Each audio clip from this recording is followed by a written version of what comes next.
Bismillahirrahmanirrahim. Assalamualaikum warahmatullahi wabarakatuh. Hari ini bacaan ke berapa, Dr. Basri? 25. Tulinan nasab itu berlaku di kalangan mereka yang hidup terpencil di okey. 102 dan yang ke apa tu? Okey. Bismillahirrahmanirrahim. Al-faslu tsani itu dah. Al-faslu tsani asyar. Fasal yang ke-12 fi anna ar-ri'asata 'ala ahli al-asabiyyati la takunu fi ghairi nasabihim. Fasal yang ke-12 dia kata kalau orang mengajar pondok dia kata pada membicarakan bahawa kepimpinan itu atas ahli asabiyah itu tidak akan berlaku kecuali tidak akan berlaku pada orang lain pada nasab dia. Jadi mungkin hari ini dia ada dua istilah ni, satu nasab, satu hasab. Itu dalam perkiraan dia punya antropologi kan. Dia kata nasab tu lain, hasab tu lain. Wa dzalika anna ar-ri'asa la takunu illa bil ghalabi wal ghalabu innama yakunu bil asabiyyati kama qaddamnahu fala budda fi ar-ri'asati 'ala al-qaumi an takuna min asabiyyatin ghalibatin li asabiyyatihim wahidatan wahidah. Dia kata kepimpinan itu adalah berlaku dengan kekuatan, kuasa. Dan kuasa itu al-ghalab, kekuatan dan kuasa itu, kemenangan itu hanya boleh berlaku berasaskan kepada asabiyah. Bagaimana kita katakan, maka mestilah kepimpinan atas sesuatu kaum itu takuna min asabiyyatin ghalibatin li asabiyyatihim wahidah. Maknanya mesti satu demi satunya ialah berasaskan kepada asabiyah dia yang satu senarai itu 1, 2, 3, 4.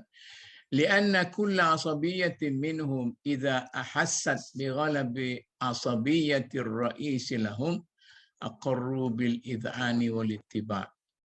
Dia kata kerana setiap asabiyah itu apabila dia rasa penguasaan asabiyah rais atau ketua itu, aqarru bil iz'ani, mereka akan patuh dan akan ikut. Wasaqitu fi nasabihim bil jumlati la takunu lahu asabiyyah fihim bin nasabi. Dan orang yang terpencil daripada nasab secara totalnya, dia tidak akan mempunyai asabiyah dengan nasab grup itu. Tetapi innama huwa mulsaqul ladzi kun, cuma ianya orang yang attach, affiliate situ ya, orang melekat dengan grup itu tu, wa ghayatut ta'assubi lahu bil wala. Maka sehabis tinggi ta'assub dengan orang yang ini, dia tidak, walaupun dia tidak ada dengan nasab tapi dengan wala. Wala ni macam kita kata wala lah, mana orang macam Cina masuk Islam tu dia intisab, dia affiliate dengan keluarga sesuatu. Wal halaf, dan begitu juga dengan sumpah setia. Ada satu istilah kita boleh pakai. Perasaan kekitaan. Datuk, anda mencelah Datuk. Kita ini fasa 11 ke 12 yang Datuk? 12.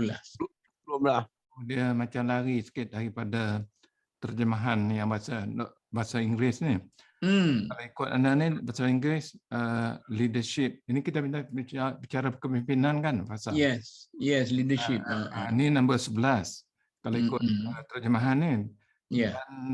Dan ikut catatan kita dah buat separuh minggu lepas. Ni ya.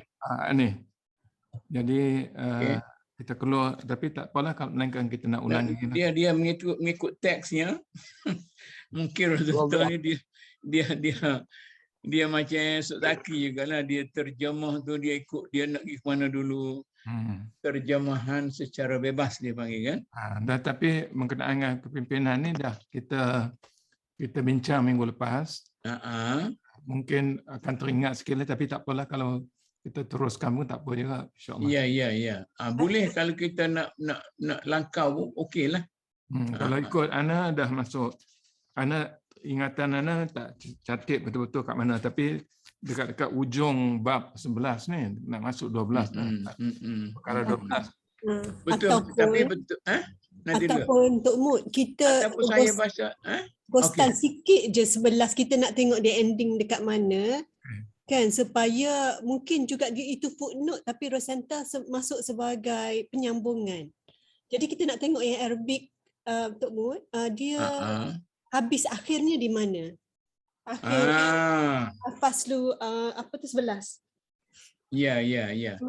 Dia tidak banyak sangat teorinya. Dia banyaknya akhirnya mana Tok Mood akhirnya? Saya nak tengok. Tak apalah. Kalau ada dua mazhab tu kita ikut mazhab konservatif lah. Wal ghalabu inna akhirnya.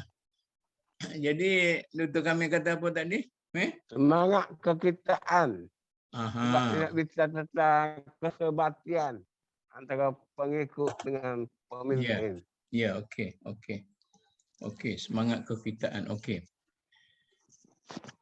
Iltiham itulah qad iltahama bihim wa khalaqa wa tunusya dia kata wasaqitu nasabuhum bil jumlati la takunu lahu asabiyyah fihim bin nasabi. Ini orang yang di luar lah ni, dia tidak ada asabiyah berasaskan kepada nasab, tetapi dia asabiyah itu berasaskan kepada rasa kekitaan. Begitu kan? Rasa kekitaan yang berasaskan kepada wala, bukan ada asabiyah lah, ada rasa kekitaan, tapi istilah kadang-kadang asabiyah juga. Rasa kekitaan berasas kepada wala, dia pergi menjadi macam kita dululah, juga orang kampung kan.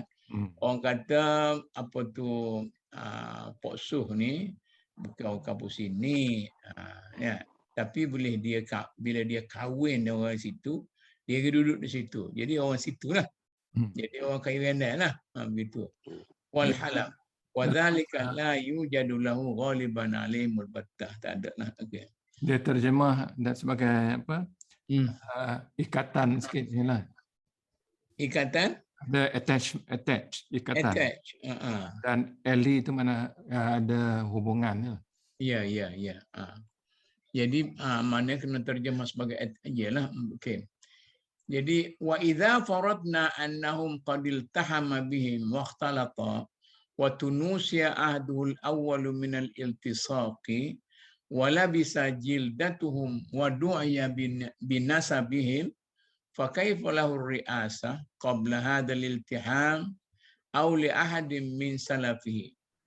Dia kata kalau kita andaikan bahawa telah attachment itu telah begitu sebati dan sejarah awalnya telah dilupakan, begitu kan? Sejarah awalnya telah dilupakan, dia tidak lagi orang ingat dari mana kedatangan dia sebagainya, dan sudah betul-betul bersebati dengan apa tu, dengan itu, dan dipanggil dengan berasaskan kepada nasab orang itu. Fa kaifa lahu ri'asah qabla hadzal iltiham aw li ahadin min salafihi war ri'asatu 'alal qaumi innama takun. Maka bagaimana boleh terjadi kesebatian itu, ataupun apa tu, bagaimana kaifa lahu ri'asah, bagaimana boleh terjadi, boleh berlaku kepimpinan sebelum daripada kesebatian itu, ataupun bagi seorang daripada orang sebelumnya.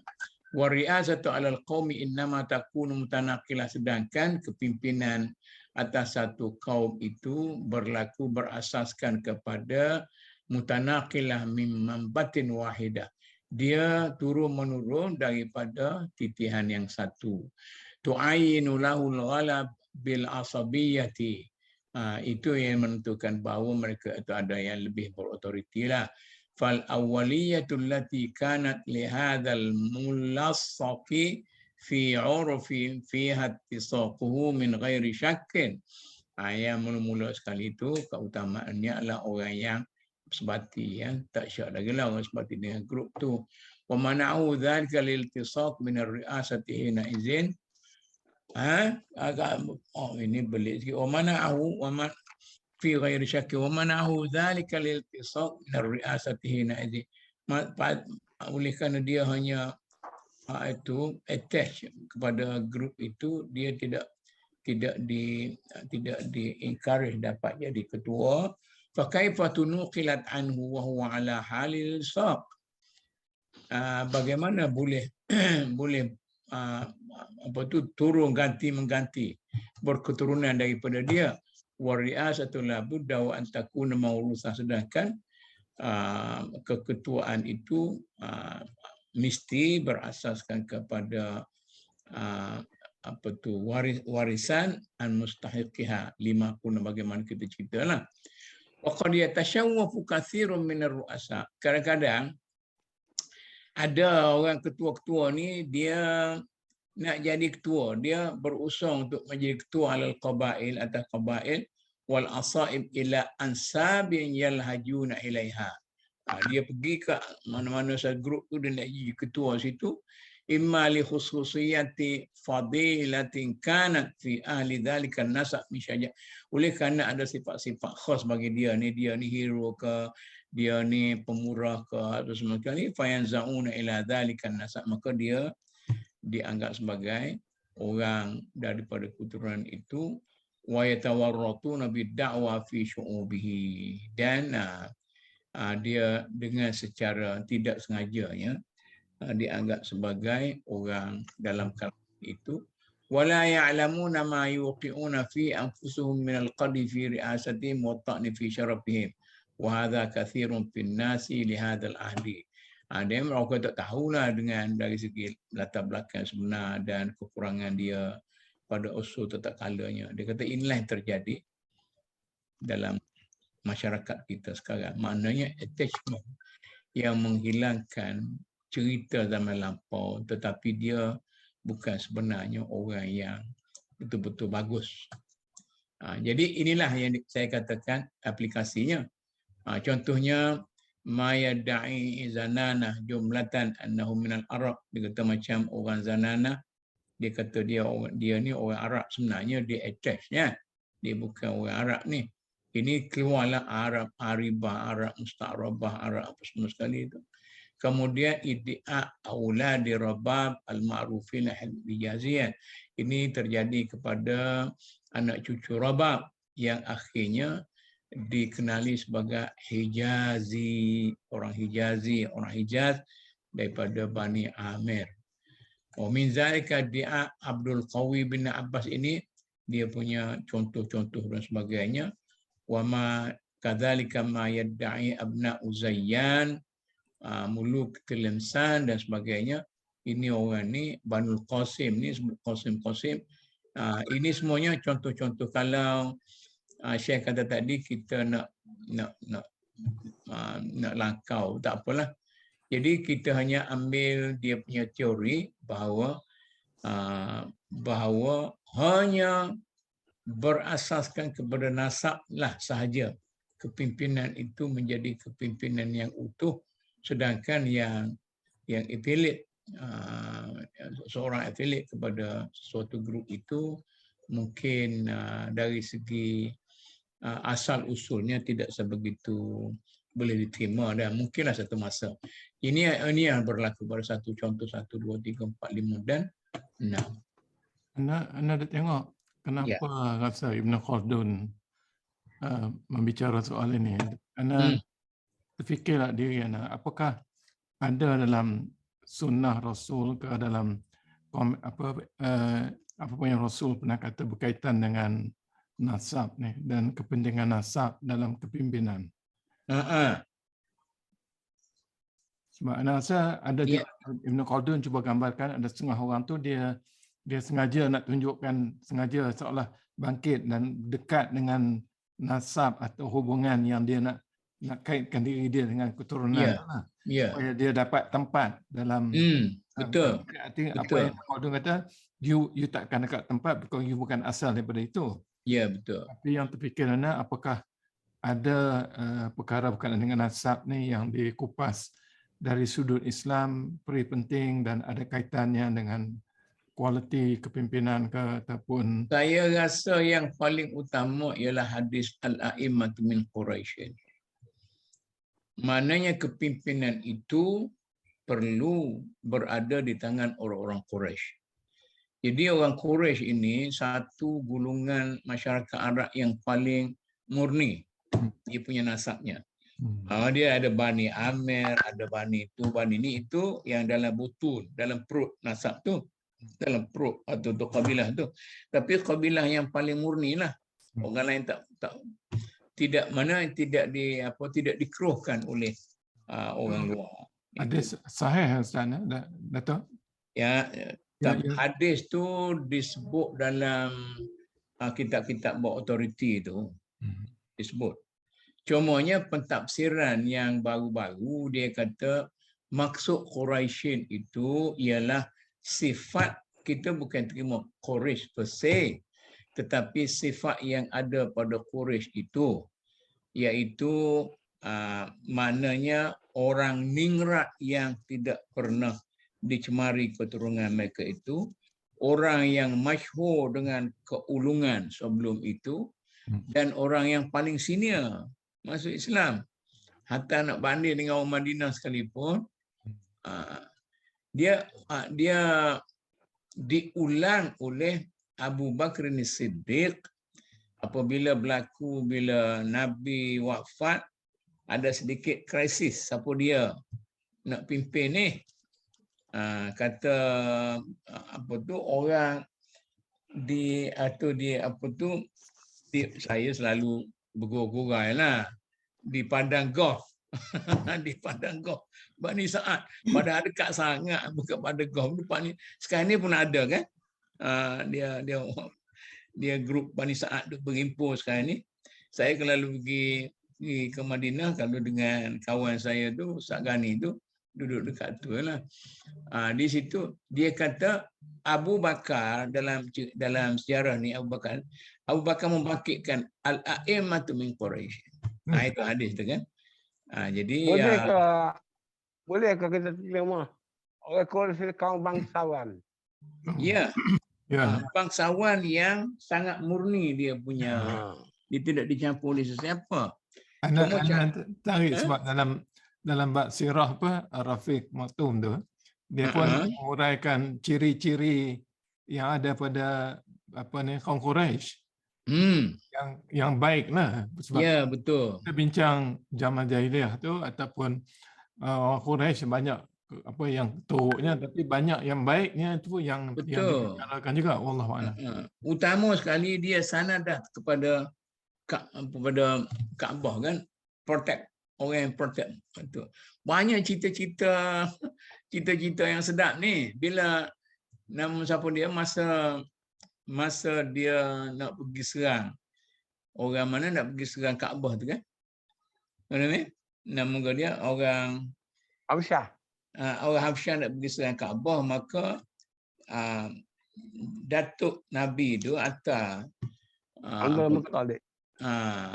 hantar tu, dia kata kamu kena ada perjanjian sekian. Orang kata pelik ni, sepatutnya kita buat perjanjian, awak jangan serang Kaabah lah.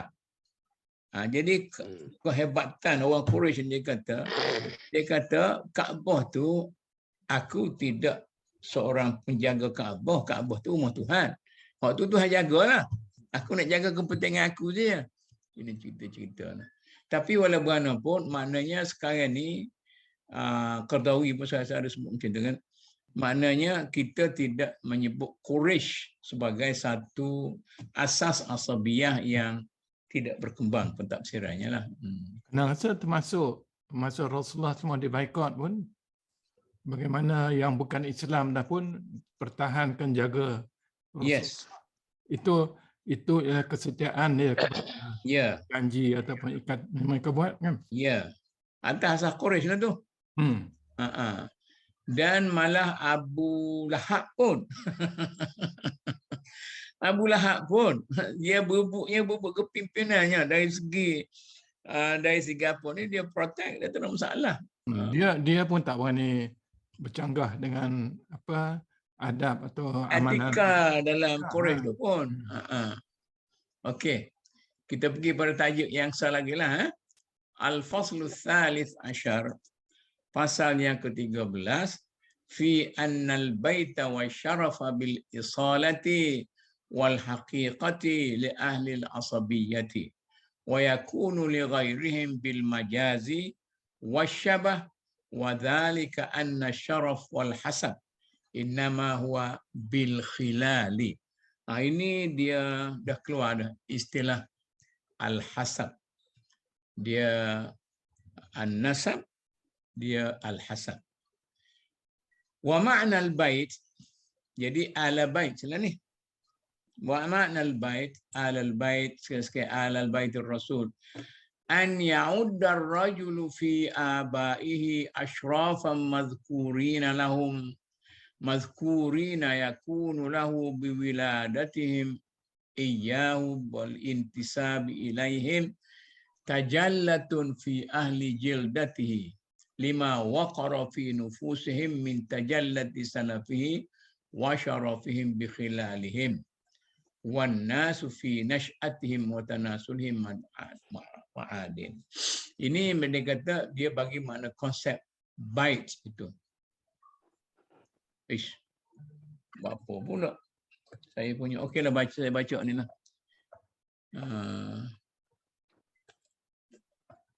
Dia kata, komputer saya lagi ni. Dia kata maksud bait tu, kalau kita katakan di Negeri Sembilan tu apa? Lembaga. Ada maknanya di bawah tu ialah perut. Ada tahap besar gitu dipanggil. Lembaga tu orang itu tu, ahli lembaga dia tu. Jadi maksud bait itulah macam alil bait, apa semua sekali itulah. Dia okey, sorry. Dia kata makna al-bait itu maknanya orang tu dia kata al itulah. Ajak nak buat al-Zuhdi tadi. Al itu mesti ada alil bait. Okey. Jadi Nabi dengan Ali dengan apa?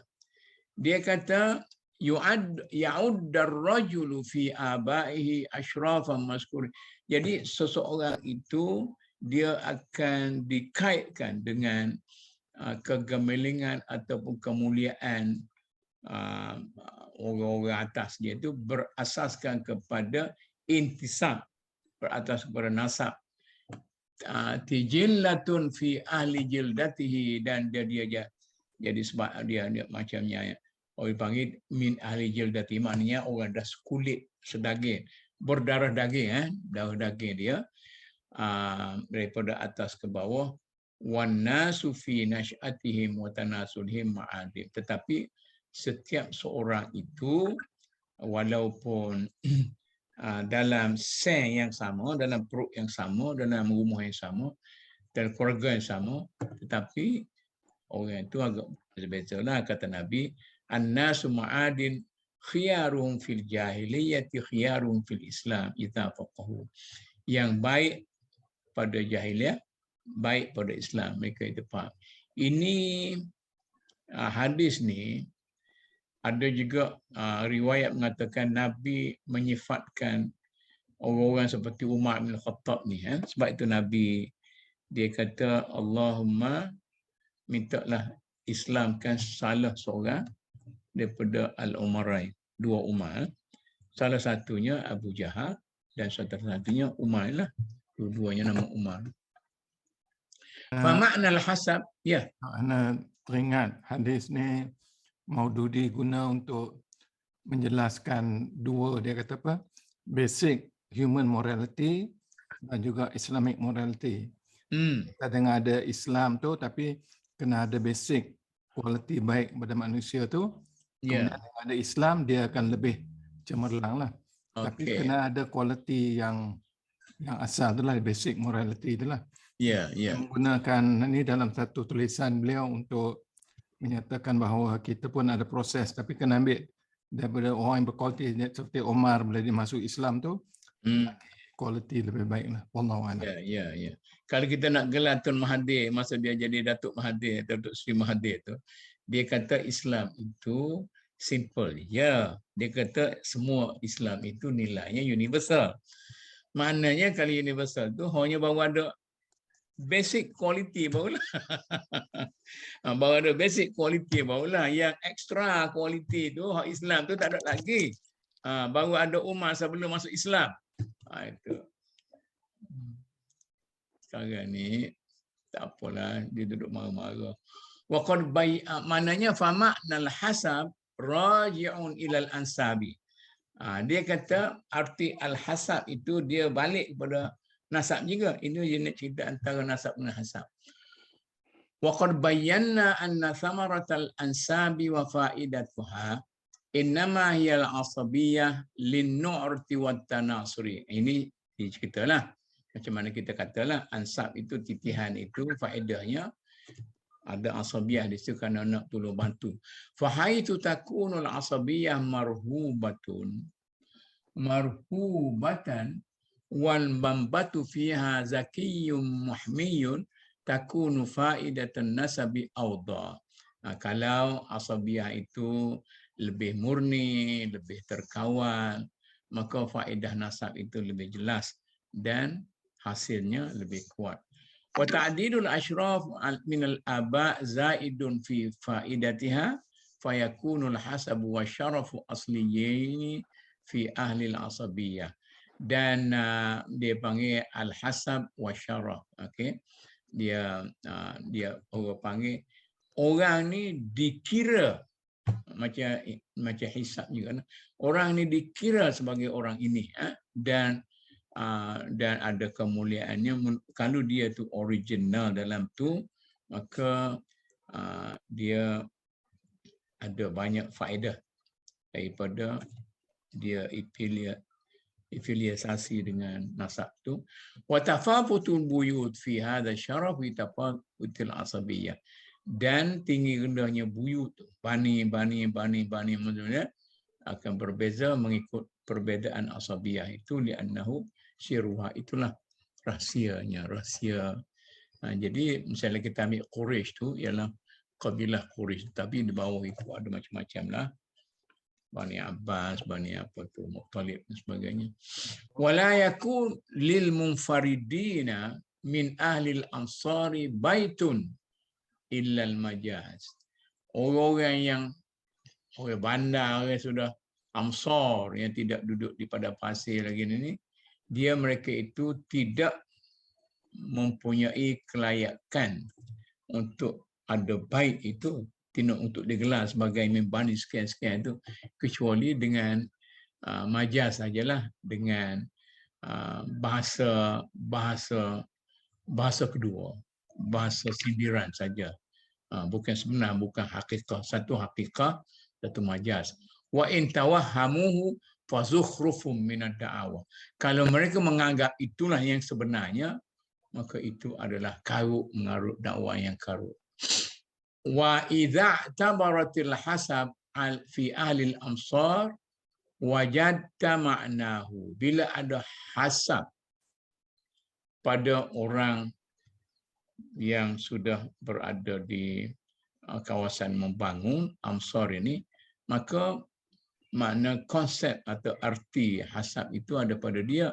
Maknanya, artinya annar rajula minhum yu'addu salafan fi khilalil khairi wa mukhalatati ahlihi ma'ar rukun ilal afiyat. Maknanya orang itu dianggap sebagai permulaan atau salah titihan kepada sesuatu itu berasaskan kepada kebaikan dan sebagainya. Wa hadza mughayirun li sirril asabiyyah allati hiya thamaratun nasab. Ini berbeza dengan keulungan yang berasaskan kepada nasab, wa ta'didil aba, berasas pada titihan, li'annahu lakinnahu yutlaqu alaihi hasabun wa baitun bil majazi, tapi disebut juga keturunan sekian-sekian dengan secara majaz, li'alaqati ma fihi min ta'didil aba'il muta'aqibina ala tariqatin wahidatin minal khairi wa masalikihi walaysa hasban bil haqiqati wa alal itlaq. Itulah yang saya katakan tadi, saya pun langkah-langkah juga kan, berasaskan. Tanya. Ya. Dalam konteks sekarang, kata di Kelantan lah, dia ada raja, ada tuan, ada nik, ada wan. Ini dia panggil apa? Lembaga kan asap, hasap apa ni? Dia jadi satu kumpulan elit bangsawan. Dia lembaga tu, dia tidak ada lembaga ni macam Negeri Sembilan tu ada lembaga. Datuk apa tu? Yang ketua dia tu, ketua lembaga. Lembaga. Dia ketua lembaga nama apa? Yang boleh jadi ahli memilih raja tu, di bawah tu. Tok 4 bukan tok apa semua tu. Jadi kalau di Kelantan tu dia ada, kita pun tidak buat kajian. Cuma kita tahunya kalau wan tu sebelah bapaknya orang keluaran, sebelah ibunya orang tengku-tengku, dia jadi wan. Jadi wan. Saya letak dalam buku saya tu, bila Mek kata dulu keluarga dia ni wan, lepas tu sekarang ni dia buang wan tu. Itulah saya dapat kesannya. Jadi kalau Nik tu dia sama-sama. Masih lagi orang istana yang tidak ada orang keluaran. Nik. Jadi Nik ini bila dah jadi wan, dia tidak boleh jadi Nik. Adalah kawan-kawan kita. Kawan kita ni dia sebenarnya Nik, dia panggil Nik bin Wan. Itu tak betul tu. Sepatut kalau Wan bin Nik okeylah. Datuk, ana mencelah nak bertanya sikit dari segi terjemahan. Dalam Ibn Khaldun tu dia menggunakan perkataan Ahlul Bait kan dalam fasa ini. Ya. Oh, jadi sebab tu kalau terjemahan ni agak menarik dalam bahasa Inggeris ni. I think Rosenthal menghadapi masalah nak menterjemahkan Ahlul Bait. Jadi dia guna perkataan house, rumah. Ya. Tok Mut, saya masih lagi sesat dekat sini sebab tadi Tok Mut cakap perkataan hasab kan, hasab dengan bait. Hasab dengan bait. Repeat balik, ulang balik Tok Mut. Apa beza bait dengan hasab? Dia bait. Okey, macam inilah. Kita jangan baca teks dia lah kan. Jadi betul juga Syekh kata Rosenthal tu, dia bait tu tak ada dah. Kita boleh kata house lah, maknanya orang yang daripada mungkin dalam British punya house. Dia ada juga tu kan, dalam zaman awal dia kan, dalam house tu lah. Sebab itulah keluarnya House of Lord, House of ada house juga. Mungkin sama juga Datuk, bila Datuk pergi kepada istilah Ansar. Saya ingat dia terjemah pun susah juga, dia kata inhabitants of cities. Iyalah, betul lah tu. Itu pun penduduk bandar tu betul lah tu. Maknanya orang yang telah terkeluar daripada tradisi asal, maknanya tidak lagi jadi orang apa semua sekali itu. Apa dia puan tadi, dia hasab ini maknanya kalau kita macam ni lah, dia bukan berasaskan kepada nasab itu. Buyut bait-bait itu juga. Dalam baitun itu ada berasaskan kepada nasab, ada berasaskan kepada hasab. Yang berasas kepada nasab itu ialah daripada bapa dia sekian turun. Yang berasas kepada hasab itu dia aslan wa faslannya mungkin dia kita kata lebih terang agak belah balik mak lah macam Ustaz Mel kata tadi puak-puak wan ni lah puak-puak wan ni sebenarnya puak-puak wan ni tak nak jadi raja dah lah ni yang jadi rajanya begitu walaupun ada sikit-sikit orang Kelantan kata keceku jeringan tetapi dia tidak lagi dalam Islam ini ada benda ni daripada dia kata apa zaul arham itu ialah keluarga di sebelah perempuan sebelah ibu dan dari segi pesaka dia tak dapat sebab dia tidak memikul tanggungjawab untuk menanggung keluarga itu ahlul bait itu kalau apa-apa terjadi dalam kalangan ahlul bait itu dia zawil arham keluar belah ibu ni tidak mempunyai apa-apa obligasi untuk menampung. Yang akan menampungnya ialah ahli asabat tadilah. Itulah kelebihan asabah itu. Belum apa. Pok-pok belum apa. Tapi dalam masyarakat kita lain dah. Keluarga belah ibu tu kebanyakannya lah lebih rapat daripada keluarga belah bapa. Mungkin kita punya struktur keluarga lah. Betul, dalam terjemahan Inggeris dia guna perkataan al-bait tu ialah rumah, tapi prestige tu sama dengan istilah apa dalam Arab? Prestige. Prestige. Ada Dia kata ada istilah prestige dan house. Ya. Betul, itulah hasab itu. Oh, asal. Martabat ke? Oh, martabat. Ya, baru saya faham sekarang. Dia prestige tu martabat lah. Okay. Ya. Maknanya dia ni orang luar tetapi sudah berasas di situ ataupun orang dalam yang dari kategori yang rendah gitu kan. One lah. Clear Datuk. Jadi kalau yang prestige tu dengan sendiri daripada nasab you ada kedudukan yang lebih tinggi. Tapi dari segi house tu you duduk hanya dalam ahli bait tapi tak ada semestinya tinggi. Tapi kan cuba tengok yang kita punya Rosenthal yang selepas title 12 tu kan.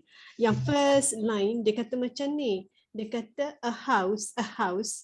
Tajuk dia ialah only those who share in the group feeling can have a house. Okay. And notability in the basic scene and reality, while others have only in the metaphorical and figurative sense. Yang kedua kan dia kata a house quote unquote bukan kata house maksud dia al-bait tu. House quote unquote means that a man count noble and famous man among his forebearers. Itulah translation di sini. Betul tu dia kata an ya'udda ar-rajulu fi abaihi ashrafan. Itulah yang dia jadi bila you duduk dalam house tu ataupun dalam al-bait tu you dapatlah nobility. Ya. Jadi katakan keluarga Rasul. Jadi ataupun keluarga tengku apa. Jadi dapat. Sebab tidak tu, macam jadi Ustaz Kamil lah. Ustaz Kamil ni Ustaz Kamil Wan.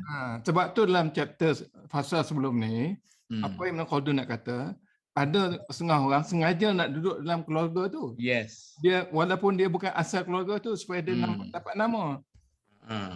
Dia mungkin dia sudah menjadi seorang yang diterima umum dalam keluarga itu tapi dari segi nasabnya bukan.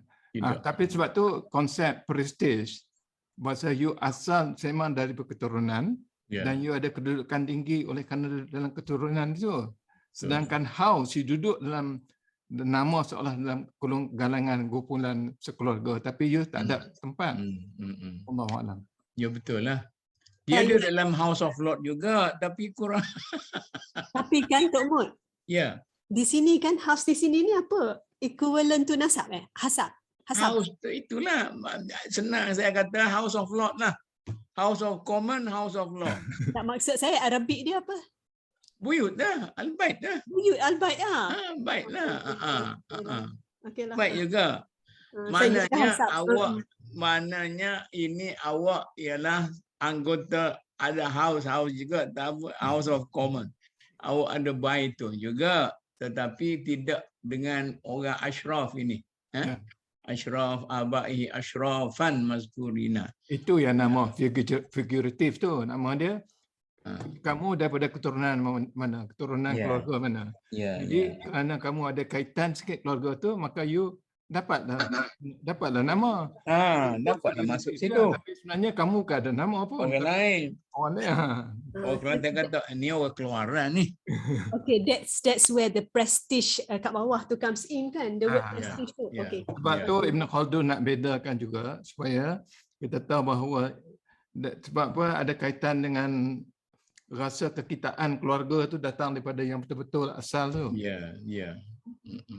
Betul. Betul lah secara realitinya. Cuma kita agak. Okey. Dia kata wala yakunu lil munfaridin min ahli al-amsari baitun illa bil majaz. Jadi kita kata daripada ini keluarga sekian-sekian al-bait sekian-sekian ni, kalau dia ni orang yang daripada orang yang terpencil daripada ahli al-amsar, kita sebut juga, tapi dalam arti berbesan ke, beranak angkat ke. Kalau mereka menganggap itu adalah sebenar, maka itu adalah dakwaan yang mengaruh. Wa idza i'tabaratil hasab fi ahli al-amsari wa idza i'tabartal hasab fi ahli al-amsari wajadta ma'nahu anna ar-rajula minhum yu'addu salaf ayni sulahadih. وهذا مغاير لسر العصبية التي هي ثمرة النسب وتعديل الآباء. Ini dah dia kata berbezalah hasab ahli amsar ni, walaupun kita sebut tu ini berbeza dengan asabiyah yang berasaskan kepada nasab dan ada titih waris tok nenek sebagainya, lakinnahu yutlaq alaihi hasab wa bait bil majaz. Itulah yang kita katakan tadi, li alaqati ma fihi min ta'dilil aba' al muta'aqibina ala tariqatin wahidatin min al khairi wa masalikihi. Kerana dia ada keturunan yang baik-baik dalam rumah itu, dalam house itu, dia ada keturunan yang baik-baik, tapi dia sebenarnya bukan daripada darah daging yang asal kabilah berkenaan. Walaisa hasaban bil haqiqati wa al itlaq. Ini bukan satu prestige yang betul-betul ada pada diri dia. Wa in thabata annahu haqiqatun fihima bil wad'i lughawi fayakun min al mushakkak alladhi huwa fi ba'd mawadhihi aula. Walaupun dari segi perbahasaannya dia kita anggap sebagai kita menggunakan bahasa hakiki, bukan bahasa kiasan. Kemajaz lah al-haqiqah, tetapi ada keraguannya lah. Okey. Wa qad yakunu lil baiti syarafun awwalu bil asabiyyati wal khilali. Thumma yansalikhuna minhu li dhahabihim bil hadarati kama taqaddam. Kadang-kadang dia kata dalam bait itu, dalam house itu ada orang yang noble, berasaskan kepada asabiyah dan dia punya attachment kepada grup itu. Tetapi dia insilah. Dia terpencil daripada grup itu kerana dia pergi dah pergi ke KL, dah tak duduk di kampung dia dah. Wa yakhtalituna bil ghumari wa yabqa fi wasfi nufusihim waswas zalikal hasab.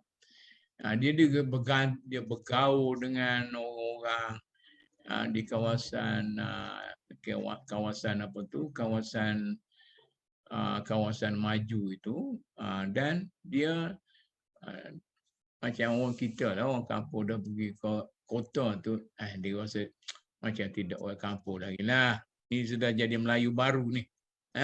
Yu'aduna bihi anfusihim min asyrafil buyutat ahlil asabat.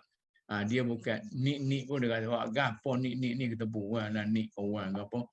Walaisu minha fi syai'in li hadhil asabiyah jumlatan. Karena mereka ini sudah keluar daripada sepenuhnya daripada konsep asabiyah tadi. Wa katsirun min ahli al-amsar an-nashi'ina fi buyutil arab aw al-ajam li awwal ahdihim muwaswasuna bidzalika.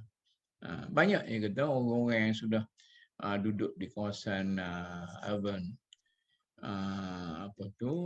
urbanisasi dan mereka itu duduk dalam fi buyutil arab, orang Arab yang sudah bukan ataupun orang ajam, bukan Arab yang duduk yang maju. Dan muaswasuna bidzalika. Orang ni orang yang muzabzab dah. Dia rasa dia ni orang kampung ke, orang bandar ke, orang jadi tak berapa. Dia nak balik ke Kelantan pun dia kata nak pergi dah, bukan nak balik nah. Mana kita klik balik ke nak pergi? Balik lagi. Balik lagi. Tu ada lagi lah. Ada Kelantan punya apa lah, air Kelantan ada lagi. Masih makan budu lah. Wa aktsaru ma rasakhal waswasu fi dzalika li Bani Israil. Ini dia serah Bani Israil. Orang yang paling dirasuk oleh waswas itu ialah yang paling kuat sekali Bani Israil. Dia kata Bani Israil itu fa innahu kana lahum baitum min a'zami buyutil alam bil mambati. Pada awalnya Bani Israil ni mempunyai al-bait yang besar lah. Lima ta'addada fi salafihim min al-anbiya, kerana daripada Bani Israil ni ramai ni tu Nabi-Nabi Ibrahim lah, Nabi Musa lah dan sebagainya. Ini asabiyah yang ada pada Ibrahim. Lepas tu dia kata orang Yahudi ni pun tak asy'abul mukhtar, bangsa terpilih. Yang keduanya wa ma atahumullahu biha minal mulki alladhi wa'adahum bihi thumma salahu. Begitu juga mereka ini telah diberi Tuhan kuasa yang begitu hebat sekali, tetapi mereka telah tercabut dari kuasa ini. Wa dzalika ajma' wa duribat alaihim adh-dhillatu wal maskanah. Al-Quran kata mereka sudah dilenyekkan sehingga menjadi orang hina dina. Wa kutiba alaihimul jala' fil ardi, dan telah ditakdirkan dikeluarkan daripada al-ard. Ard kemudian mana bumi Mesir itulah, bumi dihalau oleh Firaun tu.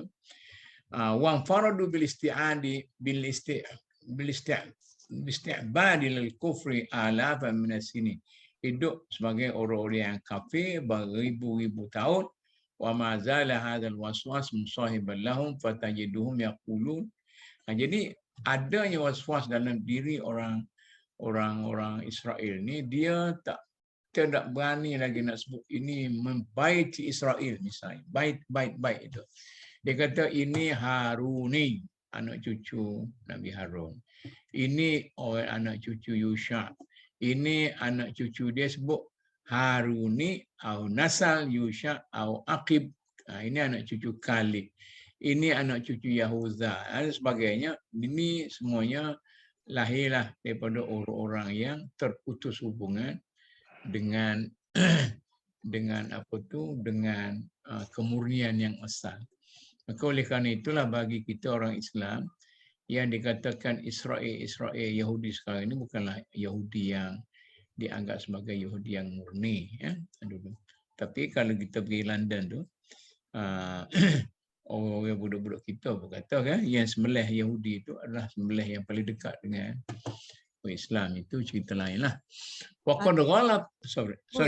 Ya. Saja saya terfikir tulisan Ibn Khaldun ni kan.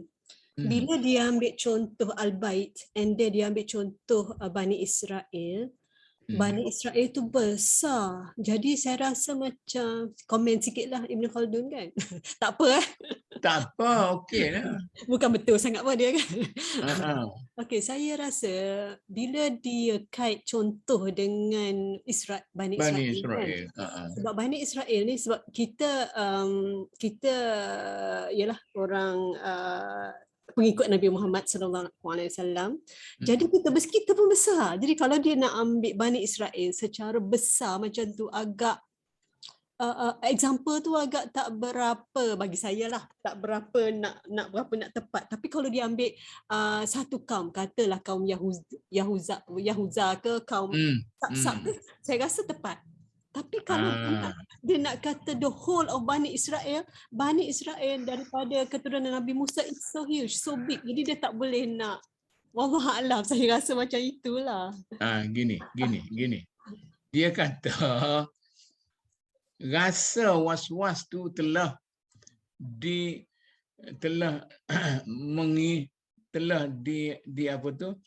dihadapi oleh Bani Israel. Mana sebagai Bani Israel tu mereka sudah was-was dari segi Bani Israel. Betul ke saya ni Bani Israel ni dah jauh sangat.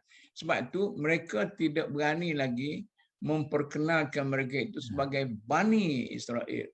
Mana dia mereka sendiri.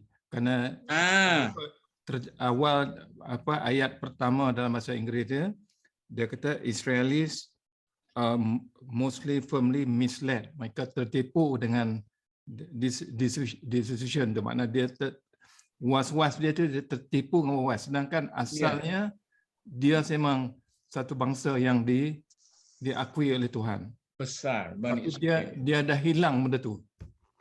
Dan maka dia sebutlah ini orang Kelantan.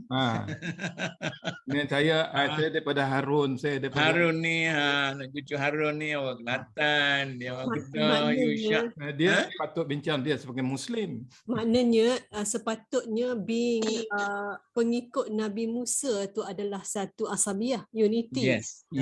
Tapi they feel that they look at it as numbers of a dan group. Dia dalam keluarga ataupun berumah bait, ahlil bait yang ada hubungan dengan ketinggian tu dia lupa. Ya. Sedangkan dia hanya keturunan nabi-nabi. Tapi dia tak guna lagi. Dia was-was dia ni. Dia sudah jadi macam orang yang Melayu baru dah ni.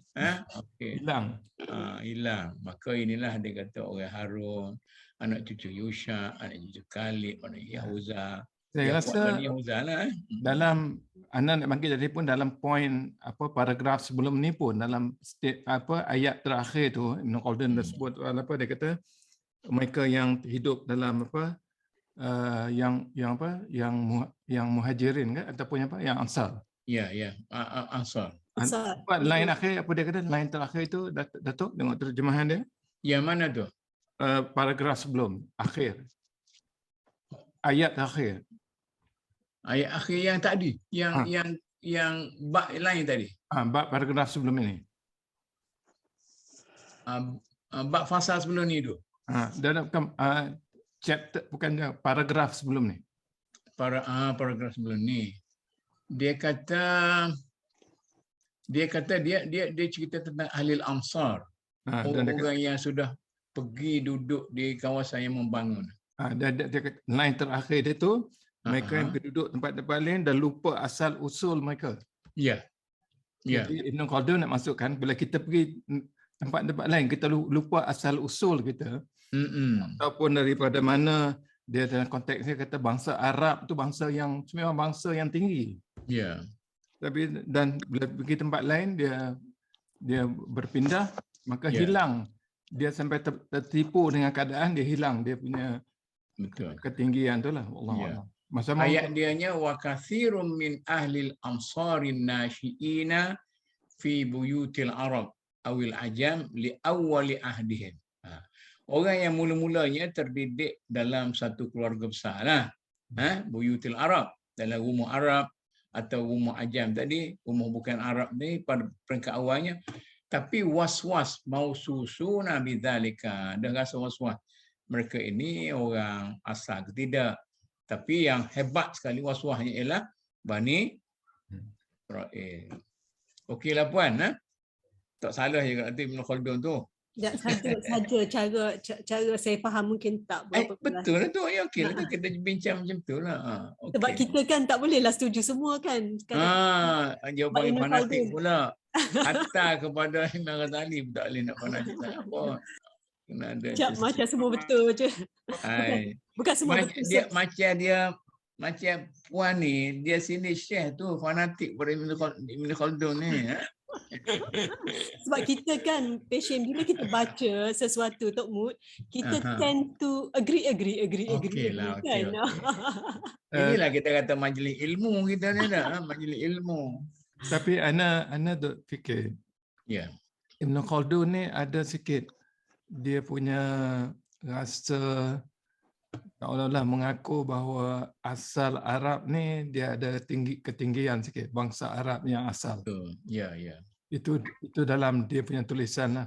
Boleh baca. Jadi kalau nak kata apa sampai kepada Hadari itu bermula daripada Arab yang kenal Arab asal dia. Yang ketahui latar belakang dia, yang tahu yang dibina atas kekuatan diri dia tu boleh sampai ke tahap jadi satu tamadun lah ataupun Hadari lah. Wallahualam. Saya sorry Tok Mut, saya mula-mula saya rasa juga bias sikitlah Ibn Khaldun ni kan. Tapi saya fikir kenapa pula Nabi Muhammad dilahirkan di kalangan Quraisy dan bangsa Arab. Mungkinnya ada sesuatu yang maknanya bangsa Quraisy ni adalah bangsa yang terpilih lah di kalangan bangsa Arab itu kan.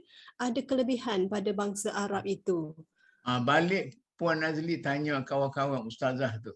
Kita betul ke kepala ustazah? Dia kata Nabi dilahirkan daripada orang Arab. Kan orang Arab ni degil.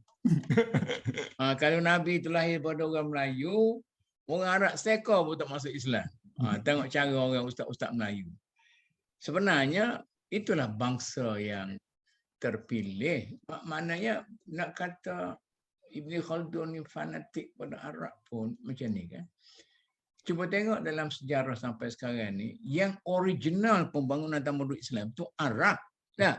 Hatta ke Khilafah Utsmaniyah ke, tapi sudah jadi Arab musta'rabah. Arab yang sudah jadi Arab, maknanya bangsa Arab itu cuma yang jatuh betul-betul sekarang lah.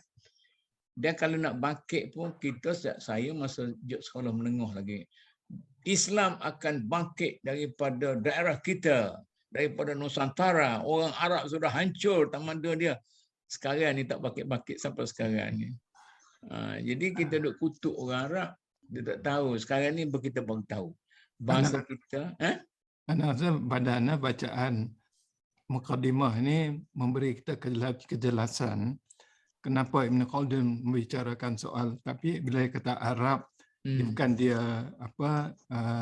taksub dengan orang Arab, dia membicara mengenai kualiti yang ada pada kaum yang kita katakan Quraisy tu pada asalnya yang boleh menyebabkan mereka boleh wujudkan satu tamadun. Betul. Tapi dia cakap tentang asabiyah.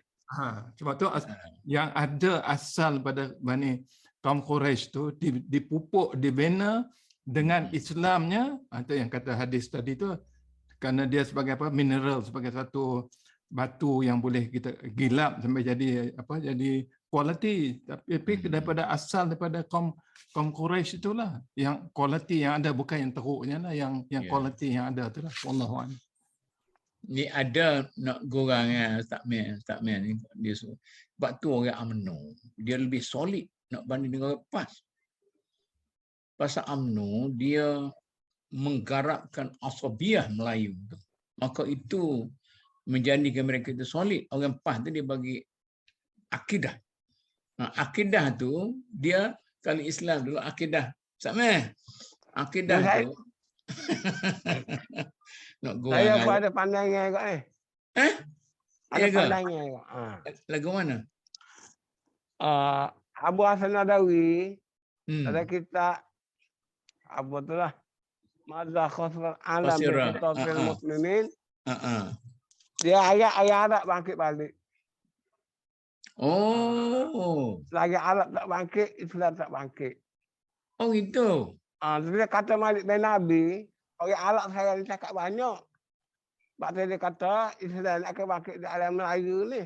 Sebab orang Melayu ni lebih praktikal dia kata. Ada dua pecahangan di situ. Dia kata. Macam mana kita punya pandangan? Tapi ternyatanya orang Melayu kita bila dicoba sikit sekarang ni dah hancur. Dah politik kita lebih teruk pada politik Arab. Tok Mat. Ada? Tok Mat. Ya. Yes. Jelas sikit. Memanglah dari saya punya pandangan kan. Memanglah Islam mula dengan bangsa Arab. Tapi kita tengok kan, okey, Bani Umayyah Arab, Bani Abbasiyah Arab. Lepas tu dah jadi macam tu, pergi kepada Turki Ottomania. Ya. Maknanya dah macam kalau saya duk dengar tafsir surah Al-Baqarah. Maknanya kalau sesuatu bangsa tu macam Israel tidak boleh menjalankan tugas-tugas khalifah, makanya Allah akan ambil je siapa-siapa yang boleh menjalankan. Ganti je daripada bangsa Arab ke bangsa Turki, mungkin juga bahasa Melayu. Puan Nazli. Saya sebenarnya orang Turki pada waktu itu sudah jadi Arab. Masa dia membina tamadun Islam tu, satu contoh sajalah, tulisan dia sudah menjadi tulisan Arab. Maka asas Arab tu ada di Turki tu. Ini cerita kita berbual-bual lah, bukan akademik sangat kan. Jadi asas tu ada. Maka maknanya orang Mesir yang menyambung kekuatan Abbasi dan Amawi sebagainya, dia Koptik, tetapi bahasa dia sudah menjadi bahasa Arab dan dia sudah rasa dia tu intimat, rasa solidaritas, dia punya afiliasi lah kepada Arab tu. Ini kalau saya nak duduk belah tu. sikit je celah. Ya. Bukan ke Islam tu bahasa Quran tu bahasa Arab? Ana tertarik bila Ana teringat balik sirah yang daripada tulisan Ar-Rahiq Al-Maktum. Dia mengupas bangsa Arab sebelum bicara soal sirah. Dia kat mana dia asal usul dan masyarakat jahiliah. Dia penulis kenal pasti 6, dia kata 6 kualiti akhlak bangsa jahiliah Arab atau Quraisy ketika itu yang menyebabkan mereka sampai ke tahap tu. Dia kata yang pertama ni pemurah. Dia kata maksudnya orang jahiliah Quraisy tu memang dia pemurah. Yang kedua menunai janji. Yang ketiga berbangga dengan diri dan tidak sanggup dihina dan dizalimi. Okey. Yang keempat tekad dan keazaman yang kuat. Okay. Kemudian yang kelima dia kata kesabaran. Yang ketiga nilai murni kehidupan badui. Jadi dia kata boleh jadi akhlak yang paling mahal dan agung yang mereka miliki setelah berpegang dengan janji ialah mereka megah dengan diri mereka sendiri dan sungguh-sungguh melakukan keazaman. Jadi 3 ini menyebabkan bangsa Quraisy boleh tempah sejarah. Ya. Jadi kalau kita nak bicarakan kualiti satu budaya atau bangsa, adakah tekad sebegitu rupa untuk nak, jadi kena ada daya dan tekad yang digambarkan ini agak menariklah dalam kupasan. Itu saya nak tanya tak Hamid ni. Dia kata Islam akan datang daripada Nusantara. Arab cakap banyak, Melayu praktikal tu. Macam mana tu? Dia boleh memenuhi kriteria tadi ke? Ada satu teori pula. Dia kata bila Barat tak mampu nak pecahkan Arab tu lah, dia mari pecahkan kita je area Melayu dan sebagainya ni. Jadi dia tak mampu nak rosakkan keturunan Arab tu, maka dia mari rompuh kita di Nusantara ni. Maknanya lontaran yang terbabah mari kat kita.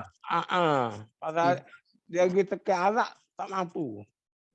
Jadi hak peluru, hak terbabas pun kita dah hancur dah kena. Apa lagi kalau hak peluru betul-betul? Ya. Tak apalah. Okeylah kita tengok. Kita tinggal kat orang ni live lah dah. Okey. Okey. Okeylah. Jadi sekarang ni maknanya sama ada orang Arab itu hanya satu-satunya bangsa yang akan menentukan ketinggian Islam, ataupun ia boleh berada pada bangsa lain tetapi memenuhi kriteria Quraisy tadi, masuk dalam Melayu dan sebagainya. Itu tengoklah atas pentafsiran macam mana kita nak tengok. Tapi pentingnya kita cuba menerima bahawa asabiyah itu adalah satu daripada faktor. Mungkin kita buat correction sikit. Tok Mut.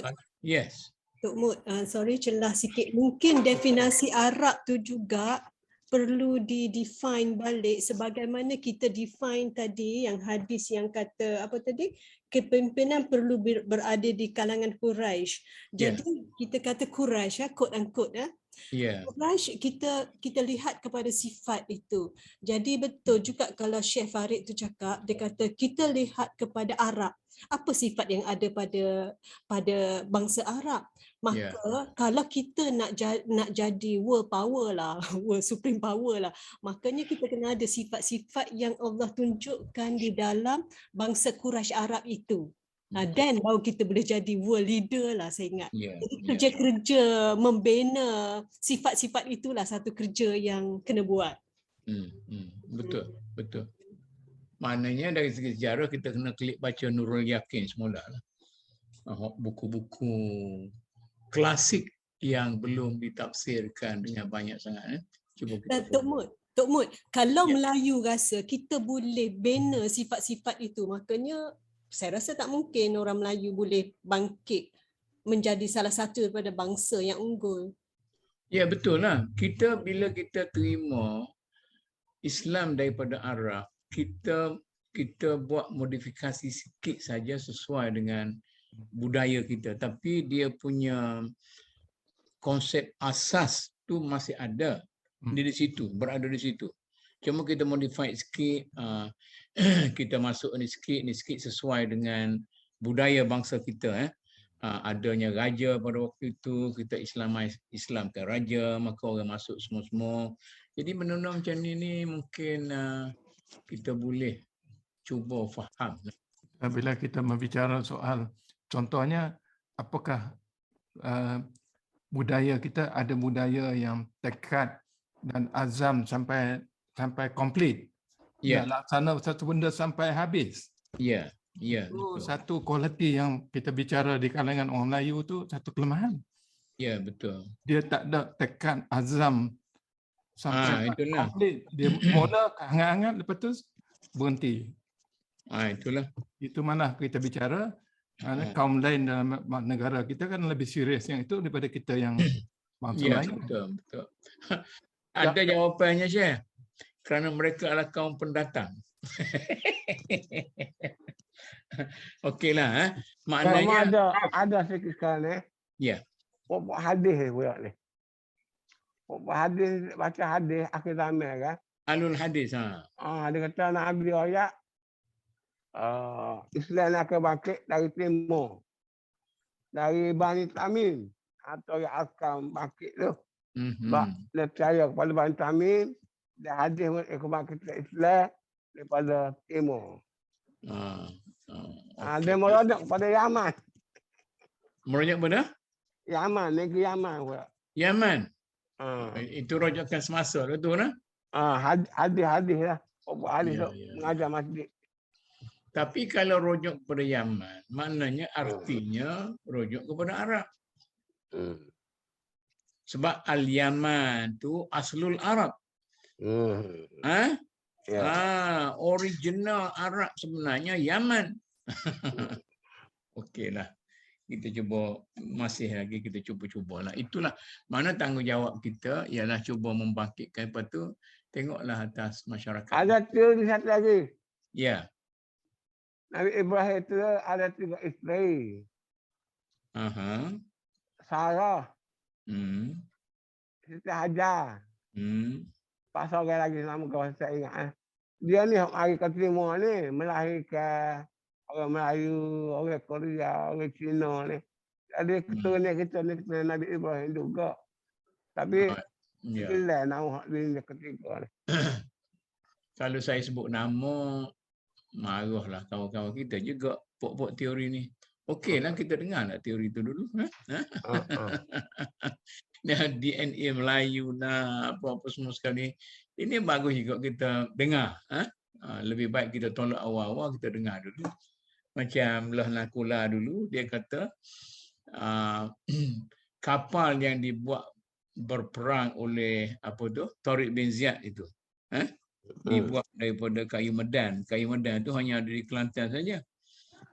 Dia cabar supaya kita gali satu kawasan pasir emas tu. Dia kata di situlah sebenarnya Sriwijaya yang awal. Tapi kita cubalah tengok macam mana. Kadang-kadang dalam mencari itu kita macam-macam teori yang ada lah. Okeylah, baguslah, ini satu perbincangan.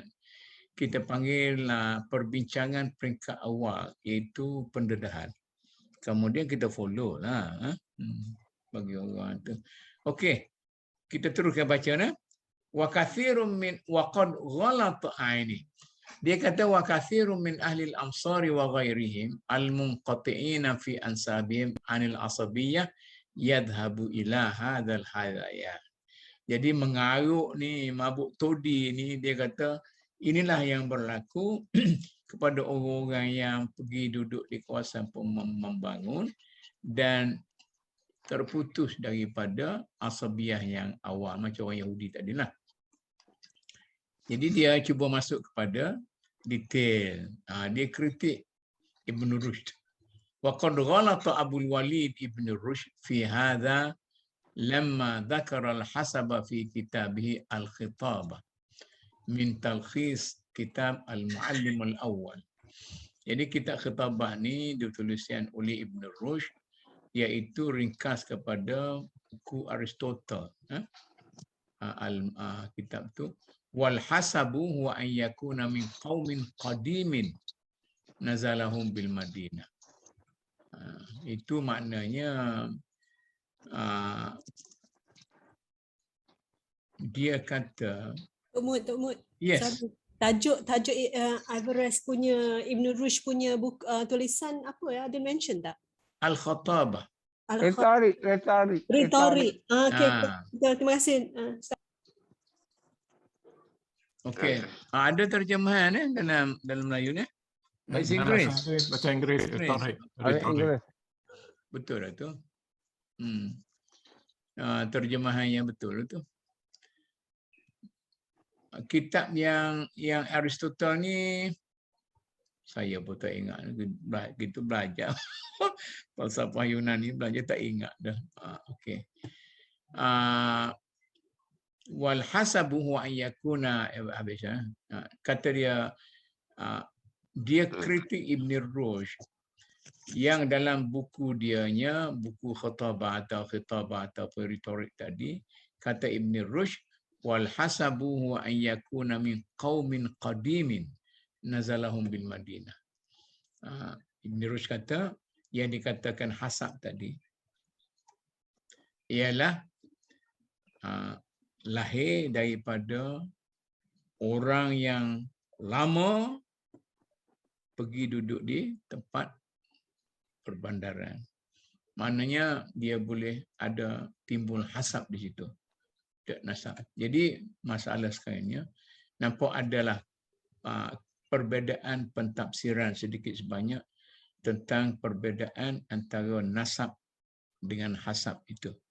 Sama ada berasaskan kepada haus atau berasaskan kepada penempatan yang lain sebagainya lah. Walam yata'arrad lima dzakarnahu. Jadi Ibn Rushdnya tidak membincangkan apa yang kita sebutkan tadi. Okeylah. Dia ada keluar, dia kuk orang selalu, tak nak masalah. Walaita syi'ri, Itu bahasa halus orang Arab ni. Walaita syi'ri malladhi yanfa'uhu qadamu nuzulihim bil madinati illam yakul lahu asabah. Dia kritik pandangan Ibn Rushd. Tok Mut. Yes. Apa translate apa waman apa tadi yang bahasa Arab yang digunakan yang agak elok sikit tu yang walaita syi'ri. Apa makna dia? Walaita syi'ri ni aduhai. Oh, okey. Aduhai. Aduhai lah. Aduhai. Malladhi yanfa'uhu qidamu nuzulihim bil Madinah illam yakun lahu asabah. Dia kata sebenarnya apa kekuatan yang boleh disumbang oleh orang yang imigran tu pergi ke Madinah kalau dia tidak ada isabah ni, tak ada kumpulan dia. Mana kalau pergi seorang, mana dia boleh memberi impak yang betul terhadap masyarakat tu. Maka kalau macam orang Kelantan pergi ke Jerantut, dia buka komuniti Kelantan itu apa ni? Kampung Kelantan. Itu ada dia apa tu? Dia bilanya orang kata ini orang payah gunung ni. Maknanya walaupun payah gunung tu refer kepada Jerantut, tetapi maksudnya sebenarnya orang Kelantan. Tapi sudah dinisbahkan kepada kawasan dalam daerah itu, Butung, payah gunung. Yarhabu bihi min janibihi wa tahmunu ghairuhum 'alal qum. Dia kata kalau dia pergi kepada sesuatu kawasan yang membangun itu, kalau seorang kedik-kedik tidak berasaskan kepada satu kumpulan yang ada pengaruh yang besar, dia tidak ada impak yang betul yang boleh memaksa orang menerima dia. Ini kita katakan ini kalau orang Kelantan lah ya. Orang lain Kedah supaya juga ya. Dia pergi berkumpul sama dia, ramai-ramai maka panggil dia bawa budaya dia.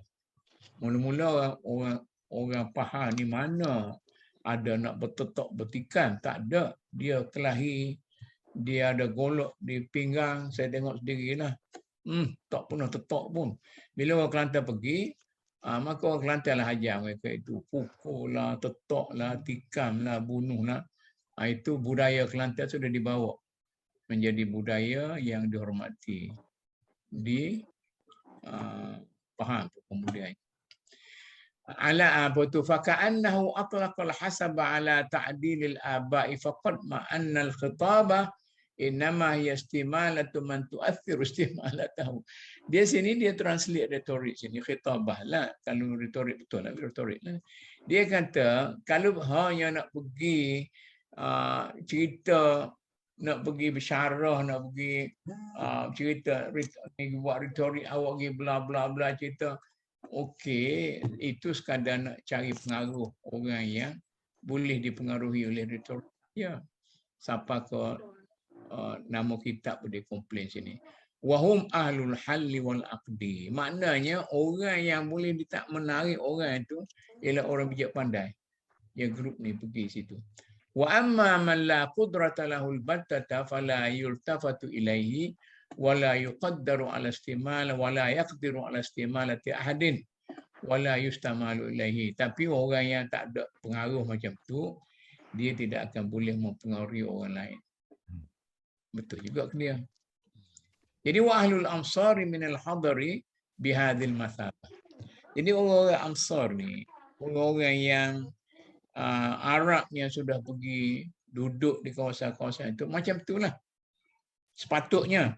Maknanya jangan berkata wahai Ibn Rushd bahawa benda begini-begini. Sebenarnya ada asabiah di situ bahawa ada berlaku soal nama baik kepimpinan. Illa anna Ibn Rushd rubbiya fi jailin wa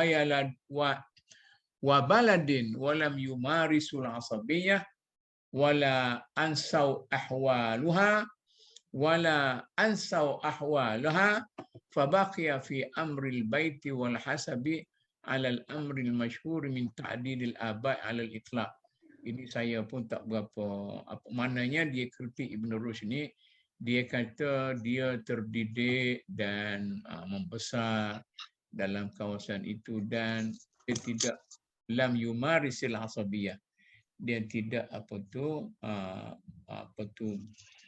mengamalkan semangat asabiyah itu. Fabaqiya fi amri al-bait wal hasabi ala al-amri al-masyhur min ta'dil al-aba'. Maknanya dia hanya duduk sebagai jadi affiliate kepada grup itu, walam yuraja' fihi haqiqat al-asabiyah wa sirriha fil haqiqah. Makanya Ibn Rushd ini dalam bukunya retorik itu dia tidak merujuk kepada hakikat asabiyah yang sebenarnya. Wallahu bi kulli syai'in alim. Itulah dia mati di situ. Mati di kritik dia terhadap retorik Ibn Khaldun. Prof. Ya. Saya ada ini. Assalamualaikum Prof. Saya dah try dari tadi pakai mikrofon laptop, tak boleh pakai phone lah. Okeylah. Saya rasa penting juga sebenarnya kalau tengok konteks dan juga kriteria yang sebenarnya Ibn Khaldun secara tak langsung perjuangkan kan. Sebab bila saya tengok dia duk menentang pembandaran dan urbanisasi, tapi yang peliknya kalau kita tengok sirah Nabi memang pergi Madinah untuk jadikan Madinah ni sebuah kota yang orang kata bertamadun lah. Dan dia tak kritik pula dari segi urbanisasi kat sana. So saya rasa apa yang saya tengok dia lebih ikut kepada konteks yang dia terpaksa alami zaman tu, iaitu urbanisasi ni berlaku dan orang lupa siapa diri mereka, nilai-nilai mereka. Tapi kalau kita mampu membina, contoh bagi saya KL, saya rasa KL sekarang ada tempat-tempat yang bagus. Saya tengok masjid-masjid setengah KL memang lagi, saya rasa lagi seronok tu saya hadir berbanding beberapa di kampung umpamanya lah. Pengalaman saya lah sebab aktiviti mereka, kemudian kadang-kadang mereka ni terbuka dah sikit dekat sebahagian kawasan yang bagus yang di tempat urban lah di KL umpamanya. Saya rasa itu tidak akan termasuk sebagai salah satu kritikan daripada Ibn Khaldun lah. Cuma mungkin dia pentingkan supaya jangan juga lupa usul asal dari negeri mana dan sebagainya, siapa keturunan dan sebagainya lah. Dan juga satu lagi, bila dia terlalu emphasize kepada keturunan, bagi saya pun saya nampak kecenderungan yang dia hanya kritik benda yang buruk saja. Contoh macam dia kritik berkenaan Bani Israel yang lupa asal diri dia. Tapi Bani Israel ada dua kumpulan kan, ada yang baik, ada yang buruk lah. Macam Nabi Musa terpaksa hadapi tu, itu yang buruk punya Bani Israel lah yang duduk minta macam-macam kat Nabi Musa dan sebagainya. Tapi Nabi Musa itu sendiri ialah orang yang Bani Israel juga. Sama macam zaman Nabi lah. Terpaksa hadap beberapa jahiliah macam Abu Jahal apa semua tu lah. So saya rasa dia nak lebih kepada emphasize on karakter lah, dan juga macam unity, kesefahaman dan nilai-nilai murni yang saya nampak. Sebab saya rasa macam kontradik kadang-kadang, sebab adakah lepas ni kita jangan terlalu duduk lama di bandar, tapi saya rasa sebenarnya dia nak bawa nilai-nilai itu sepatutnya wujud macam tu lah saya rasa. Ya. Betul tu, saya setujulah. Cumanya bagi kita untuk faham Ibn Khaldun ni, kita kena memperkukuhkan lagi sejarah dan kita punya pengetahuan tentang sosiologi dan terutama sekali antropologi budaya. Kalau ni Wan, cuba cek peranan muhajirin dalam membina masyarakat Madinah. Apa keulungan orang muhajirin berbanding dengan orang Ansar, walaupun mereka itu tuan rumah, bagaimana mereka itu membawa jiwa pengorbanan mereka itu, dan mereka telah mengasaskan kawasan yang membangun. Mula-mula Islam sampai di mana? Di mana Wan? Gua Iraq ke apa? Ada, dia berkampung mula-mula sekali di Mekah lah. Madinah. Ha? Tak, Lepas hijrah. bila Nabi berhijrah, di mana mula-mula dia berkampung? Oh, lupa nama nama tempat tu. Ha? Lupa nama tempat tu. Kubak ni, Kubak. Ah, Mungkin kadang kita terlupa nak sebut Kubak itu ialah perkampungan yang pertama. Kubak. Yang kalau kita tengok filem kan, dia tunjuk unta tu pergi duduk menerum situ. Kubak. Jadi Kubak ini adalah suatu bandar persinggahan yang telah dibina oleh orang-orang Muhajirin dan dia telah menjadi satu model kepada pembinaan masyarakat campuran pada waktu itu. Apabila Madinah ditubuhkan, maka asas penubuhan Madinah itu ialah Kubak, ialah masyarakat yang murni pada peringkat awalnya. Sampai sekarang ni pun kita pergi Madinah, kita pergilah ke Masjid Kubak tu. Cumanya malangnya orang kita pergi banyak duk sibuk nak pergi sembahyang sunat tu. Ambil gambar. Sembahyang sunat tu mana boleh di masa kita duduk di Mekah tu boleh.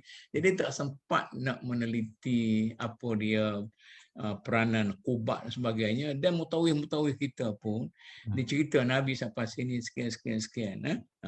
Jadi sambutannya ini adalah pendatang baru dengan yang membawa budaya dan nilai hidup yang baru di Kubak. Kemudian Madinah itu sendiri ialah mula-mulanya Yathrib.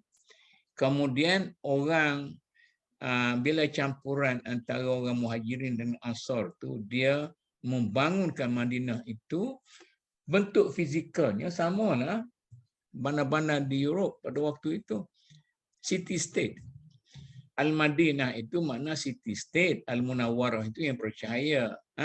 Jadi maknanya bandar city state, negara bandar yang percaya. Negara bandar yang percaya. Setengah-setengah orang antropologi mengatakan city state ini umurnya tak panjang.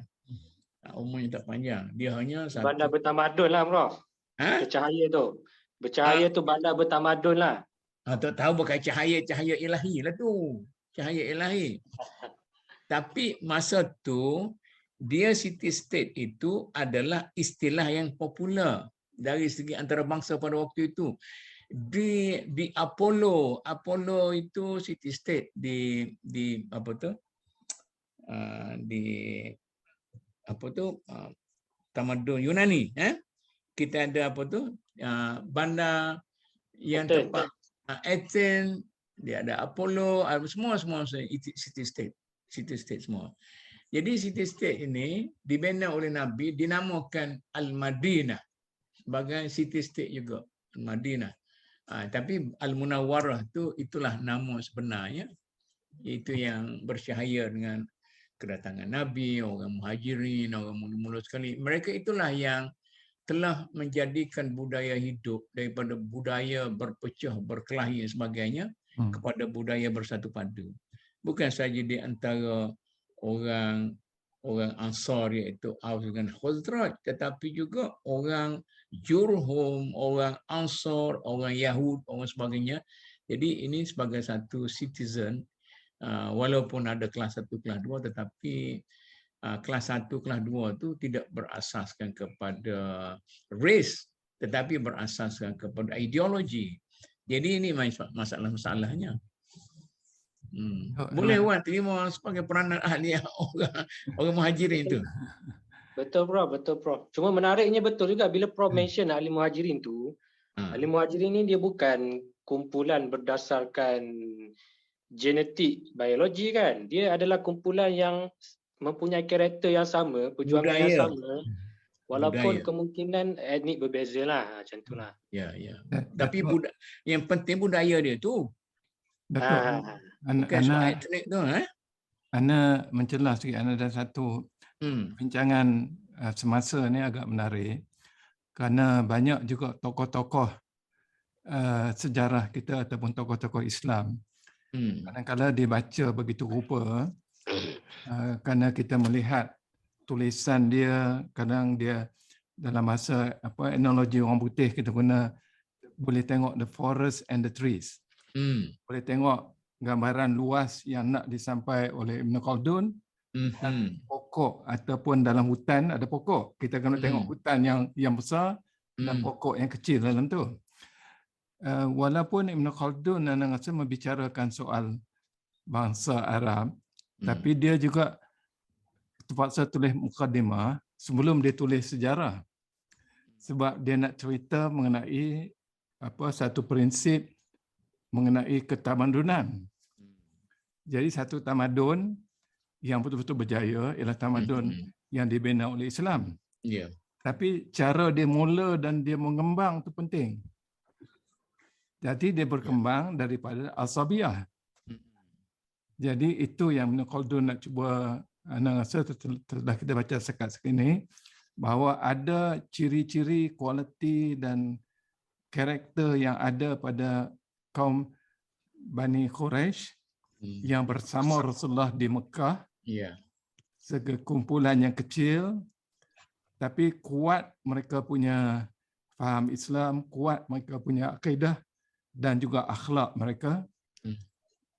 Boleh bertembung dan berjumpa di Madinah. Jadi satu tamadun nak betul-betul maju kena ada kekuatan sebegitu rupa. Jadi ikut fasa tamadun tu daripada Asabiyah baru jadi Hadari. Itu gambaran besarnya. Kalau tak ada kumpulan yang dibina di Mekah yang utuh, yang kita guna Ajilun Quranul Farid, generasi Quran yang pertama itu, yang 300 lebih yang boleh dalam perang Badar boleh mengubahkan. Yang Rasul kata kalau meninggal 300 tak akan ada lagi. Maknanya kalau tak ada kualiti itu, daripada situ tak mungkin boleh ada Madinah sebegitu rupa dan boleh ada tamadun. Sampai 2/3 dunia.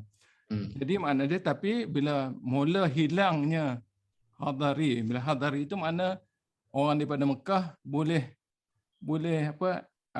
assimilate ataupun tamadunnya boleh ngam ataupun boleh sesuaikan ataupun boleh serap masuk dalam Madinah dan kemudian dia menjala pergi ke Farsi jadi tamadun. Jadi itu yang Ibn Khaldun nak cuba gambarkan, bahawa kalau tak ada Asabiyah itu tak mungkin berlakunya Hadari. Dan Hadari itu kalau tak jaga, dia akan ada fasa dia menaik, plateau dan akan jatuh. Sebab tu Ibn Khaldun nak cuba kata, jagalah 4 keturunan. Kalau tak dijaganya, hilangnya kualiti-kualiti yang asal itu, maka tamadun akan jatuh. Itu tulisan kehilangan identiti lah. Itu yang dia cuba nak gambarkan. Tapi dalam mukaddimah ini, dia nak huraikan apa ciri yang ada pada yang pertama tu yang menyebabkan mereka boleh tubuh wujudnya tamadun. Sebab ada cerita makanan, cuaca, tempat, nasab, pemakanan, semua tu, cuaca, semua tu diambil kira untuk nak boleh lahirkan satu keupayaan untuk wujudkan tamadun sebegitu ulung. Saya rasa itu yang Ibn Khaldun nak cuba uraikanlah. Wallah. Wan. Okey. Ya. Dua contoh. Di Bandar Kuala Lumpur. Apa dia? Satu Kampung Baru, kedua Kampung Medan. Kalau kita tengok Kampung Baru, Kampung Medan, pertama masjid dia penuh. Berbandingnya masjid-masjid di tempat lain. Kampung Baru tu sembahyang maghrib penuh. Kampung Medan pun macam tu juga. Dan dia orang pun sudah disebati. Kampung Medan tu ramai orang Perak dan orang Indonesia dulu. Kampung Baru pun macam tu juga. Dan dua tempat dah UMNO paling kuat di Malaysia. Dua tempat tu? Kampung Baru, Kampung Medan anggota UMNO paling ramai di Malaysia. Kuat. Sekat dia campur parti ni ada mak-mak parti. Tak, kita nak cakap tentang tamadun Melayu Kuala Lumpur lah. Okeylah, okey. Cuma anak rasa Ustaz, anak rasa perbincangan Melayu kita ni yang jadi perbincangan kait dengan Ibn Khaldun yang mukadimah, kita tak dapat keluar daripada Melayu. Sebab kalau betul dia pegang pada Islam, sepatutnya pada Madinah kita boleh hidup dengan golongan Ansar. Yahudi, Nasara, multicultural, multi-religious, Rasul boleh bawa kumpulan yang ikut Rasulullah dari Mekah hidup di Madinah dengan orang yang bukan saja kafirun, munafikun, fasikun, zalimun. Jadi lagi kompleks, lagi kepelbagaian, lagi latar belakang agama yang ramai, namun mereka boleh hidup kerana mereka dah dibina dengan kualiti yang kita bicara. Saya rasa itu masalah Melayu ni dia masih terkongkong dalam asabiah, dia tak boleh berhadari. Dalam kepompong. Okey. Saya nak jetik Wan sikit, boleh Wan? Boleh Prof. Kau balik dah. Boleh Prof. Wan ni orang daerah mana ni? Saya orang Ganu Prof. Ayah saya orang Kelantan. Asal tidak orang Sarawak lah. Rasa macam mana lah ni Sarawak for Sarawakin, nak latih sekian. Kalau kita fikir orang Semenanjung tak pergi ke Sarawak bila Sarawak merdeka, boleh ke Sarawak tu maju macam sekarang? Merdeka Macam mana soalan Prof? Merdeka dan membangun tanpa kedatangan orang-orang Semenanjung pergi tolong membangunkan Sabah dan Sarawak terutama sekalinya. Boleh macam semaju ini. Yang Datuk Abang duk kata kita nak sekian. Saya kenal Datuk Abang lama dah. Mula-mula sekali hebat saya pada dia tu. Tapi dia naik politik tinggi, tergurau lah Wan. Jadi maknanya saya nak kaitkan dengan tadi peranan orang muhajirin yang pergi yang membina situ pada awal, kemudian cuba balik kepada polemik yang berlaku di Saqifah Bani Sa'ad. Okey. Gini Wan. Di Saqifah Bani Sa'ad tu masing-masing membabit dada. Orang ni kata kamilah yang protect Islam, kalau tidak kerana kami orang Ansar Islam telah mati dah. Orang ni kata saya yang bawa Islam kerana bakal kata al-a'immatu min Quraisyin. Kemudian jawab dia kata minna amirun wa minkum amir. Kita bagi dua. Kita pecah macam Sarawak nak sekarang ni. Jadi saya nak tanya soalan yang lebih jelas. Apakah peranan orang muhajirin dalam membina sebuah negara yang dinamakan Al-Madinatul Munawwarah? Okey. Ini kita nak follow apa di Ibn Khaldun punya idea. Apakah peranan orang-orang pendatang daripada Semenanjung yang pergi meneruka sampai kepada kawasan-kawasan pedalaman di Sarawak, sampai Bario, sampai apa semua sekali. Saya pergi ke Sarawak tu Bario saja. Satu yang saya tak pergi kerana takut jatuh ke Batu Bah. Maknanya kalau mereka itu sedar bahawa peranan muhajirin terhadap mereka itu, untuk mereka itu, mereka tidak akan membangkitkan Sarawak for Sarawakian. Dia tak sampai di situ. Dia masih lagi lebih teruk daripada berada di bawah pimpinan federal. Macam mana awak nak jawab?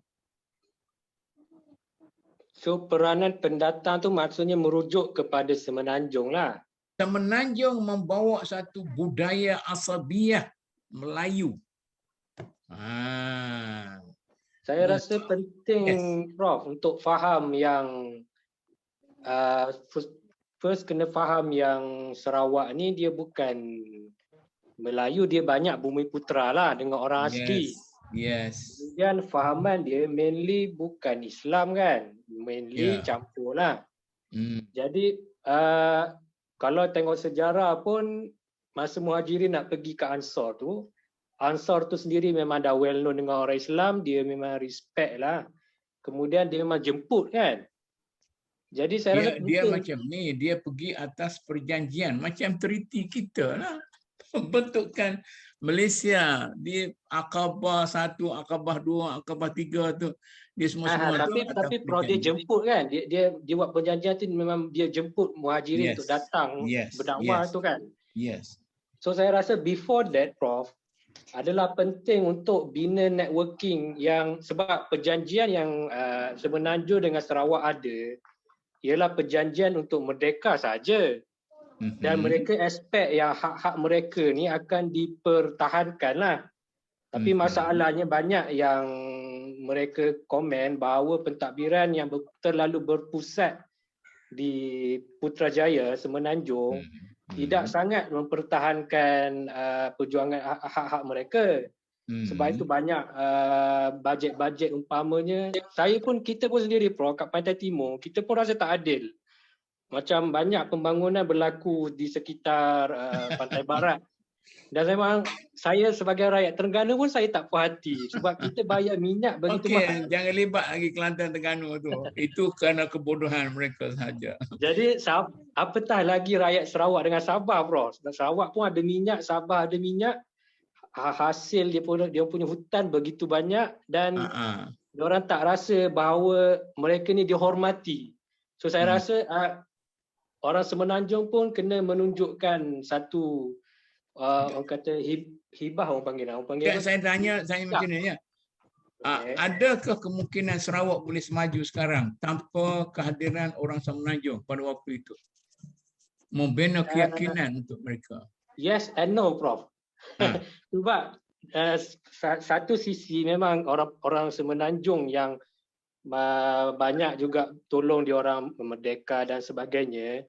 Tapi kat satu sisi juga selepas kita merdeka, kita seolah tak sangat perjuangkan benda tu. So saya tak boleh melainkan kalau kita ada dua situasi yang mana kita boleh tengok kalau diorang tak merdeka lagi macam mana. Tapi kita tak boleh jadi ada dua jawapan kat situ. Okey. Tak apalah tu.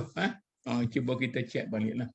Masalahnya kalau pada pandangan saya lah, kalau tanpa orang Semenanjung pergi, masih lagi perbalahan antara Colin Lincoln, antara yang apa semua sekali itu yang budaya Sarawak pada waktu itu sehingga mereka berada dalam sektor-sektor yang tidak bersifat kepada nasional.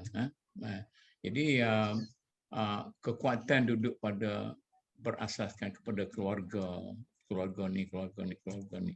Ini saya nak sebagai contoh untuk bagaimana peranan muhajirin sajalah. Kemudian serana sekarang ni untuk orang muda, nak bagi tahu sikit lah. Prof, pentingnya satu, Prof. Saya rasa begitu tak adil apabila kita fokus hanya satu grup saja. Contohnya bila kita fokus orang muhajirin saja, maka tanggungjawab ialah orang muhajirin.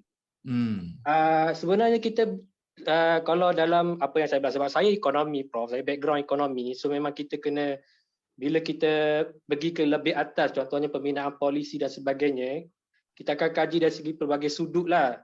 Dan memang every party, semua kalau perbincangan negara lah, every party must responsible, dia bukan hanya fokus grup-grup ini saja. So saya rasa apabila kita membincangkan sebuah ketamadunan, dia bukan hanya tanggungjawab untuk muhajirin sahaja. Orang Ansar pun mereka juga bertanggungjawab untuk amalkan nilai yang baik, sebab tu mereka terima ajaran Nabi dahulu sebelum tu. Jadi sama juga dengan bila bincang Melayu, saya rasa tak ada juga, Prof. Kadang-kadang memang Melayu yang bertanggungjawab sebab kita orang Islam. Kadang-kadang kita rasa kita bertanggungjawab, tapi sebenarnya di pihak bangsa-bangsa lain mereka juga bertanggungjawab untuk memahami, contohnya bangsa majoriti. Kemudian mereka juga bertanggungjawab untuk menghormati perlembagaan yang sudah ada. Pada masa yang sama mereka juga boleh perjuangkan apa yang mereka nak perjuangkan lah. Cuma everybody kena responsible to achieve that one, unity dan sebagainya. Sebab dia tak akan timbul satu titik temu, Prof. Sebab kalau orang Melayu je kena buat semua benda, tak habis lah tugas orang Melayu ni. Orang lain buat apa? Macam tu lah, lebih kurang. Takkan orang lain kerja jadi kaya je. Tapi kita yang kena fikir tentang bangsa dan sebagainya.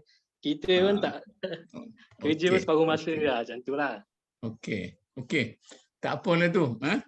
Kita berhenti setakat tu perbincangan tentang Sarawak tu. Ana nak tanya sikit berkaitan dengan Ibn Rushd ni. Kalau ikut paragraf ni, dia Ibn Khaldun rujuk pada tulisan Ibn Rushd. Ya. Tapi dia sebut ni ialah Dia tulis buku sains kan? Al-Khatabah ni. Dan Ibn Rushd ni dia personalitinya dia adalah seorang saintis. tapi dalam tulisan ni dia merujuk pada tulisan Ibn Rushd retorik yang itu kalau ikut terjemahan dia lanjutan dia kata apa daripada buku tu perkataan abridge of the books, mana dia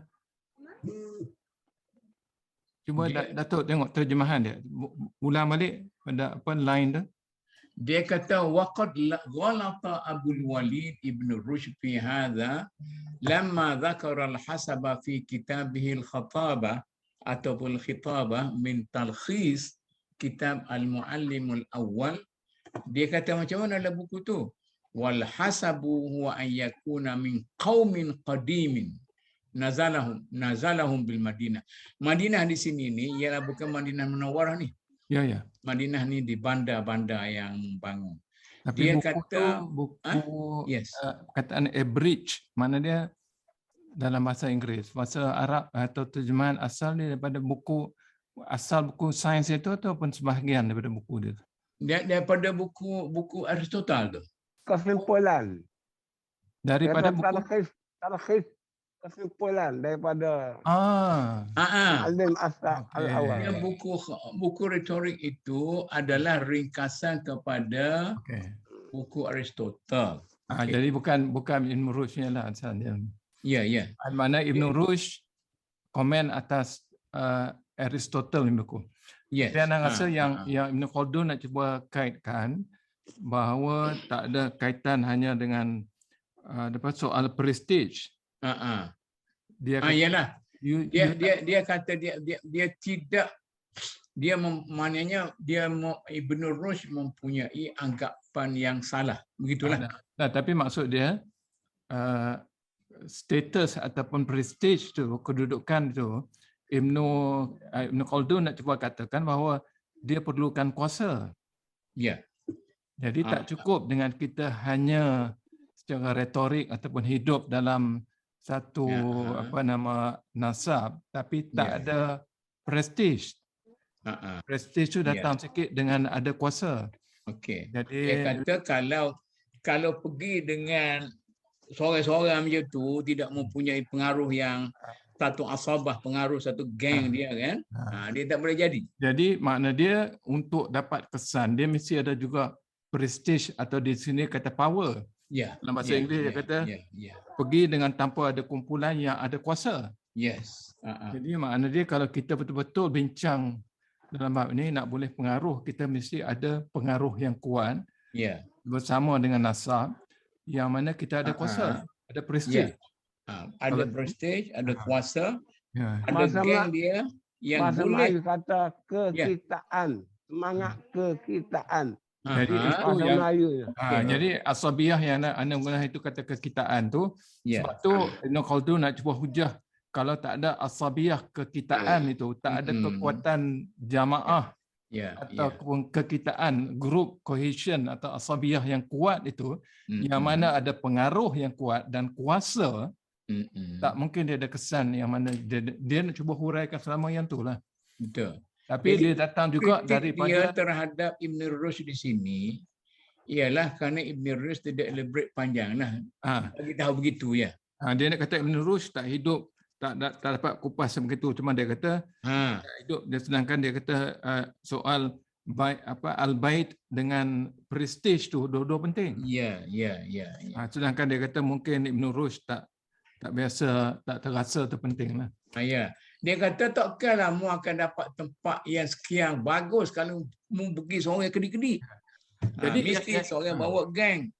Yang kita bincang mengenai asabiyah ni pun bukan soal Melayu ataupun satu kaum, tapi kaum yang ada kekitaan yang kuat. Soal geng, soal pasukan. Kalau pergi satu kampung duduk sini boleh dipengaruhi oleh keadaan, tak boleh pengaruhi keadaan. Sama orang Melayu pergi luar negara hilang dia punya kualiti. Balik Malaysia bukan main kuat suara. Balik Kelantan suara kuat. Hilang Kelantan jadi orang lain. Masuk kambing dia tak ada impact lah terhadap geng itu. Jadi okeylah. Dia setakat itu tu maknanya Jadi Ibn Rushd ni dia adalah seorang saintis, kemudian seorang ahli falsafah pada asalnya. Sebab tu dia berkrisis dengan Imam Ghazali sebab falsafah yang berbeza. Dia falsafah dia, Imam Ghazali falsafah akhlak. Dia berbeza di situ. Kemudian dia pula seorang saintis, kemudian dia pula seorang ulama fiqh. Ibn Khaldun ni melihat dari sudut proses kebudayaan, pembudayaan dan ataupun ketamadunan. Ini merupakan prinsip-prinsip yang dia lihat ciri-ciri yang perlu ada untuk jadi satu tamadun yang ulung. Wallahu a'lam. Sedangkan Ibn Rushd tidak melihat fokus itu. Itu masalahnya. Okey, Wan. Okey nah. Jadi saya rasa sekarang ni dulu. Sekarang ni dulu kalau nak bincang sikit okeylah. Mungkin. Jadi kita ada 1 minggu lagi, minggu depan. Minggu puasa tu kita bagi ruang untuk orang-orang nak buat ibadat cara lain lah. Nanti orang kata tak adil pula kita duduk terus jaga apa. Tak boleh teruskan ke Prof? Ya? Tak boleh teruskan ke Prof? Sebab just saya mendapat apa tu kesan daripada kita punya jumhur lah, kita punya public dan mungkin apa semua sekali kita bagilah ruang kepada mereka itu. Orang nak baca Quran hari-hari, nak tadarus petang-petang, nak apa-apa semua sekali. Padahal tadarus malam boleh buat, tapi malam berdosa malam tu takut mengantuk apa semua sekali lah. Yang saya punya sesi satu lagi forum tu pun saya berhenti kat lah. Satu Ana kebetulan depan Ana ni satu paper. Tajuk dia ialah Ibn Khaldun punya konsep of Asabiyah. Tapi dilihat dari sudut sains moden dan bagaimana kerjasama cooperation dan juga empathy. Empathy ni makna rasa ambil kisah orang. Tapi dia mengujahkan bahawa Ibn Khaldun melihat sebagai satu sistem. Systems approach ni ialah satu istilah yang digunakan juga dalam sains sosial, menunjukkan bahawa ada kepelbagaian subsistem yang pengaruhi total system.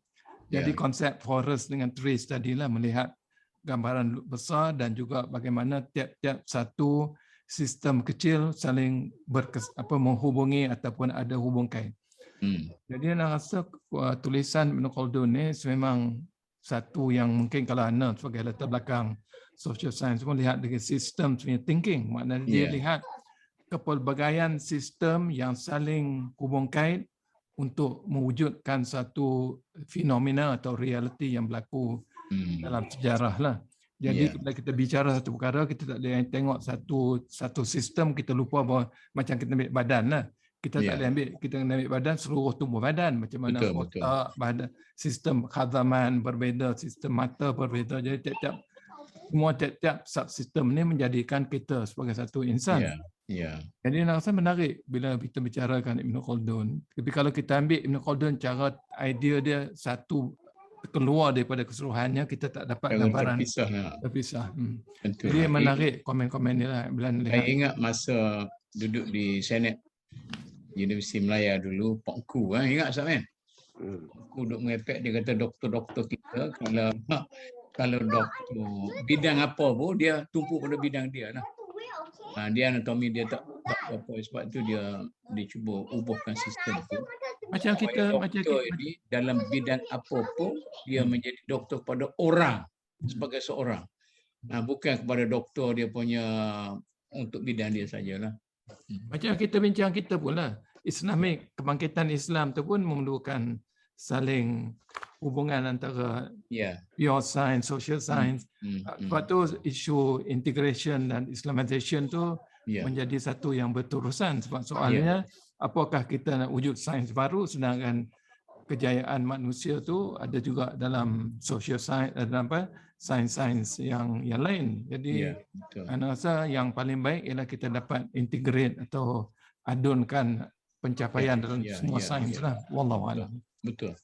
Jadi tengoklah lepas ni kita bincang pokok saintis ya. One ekonomi. Tak apalah.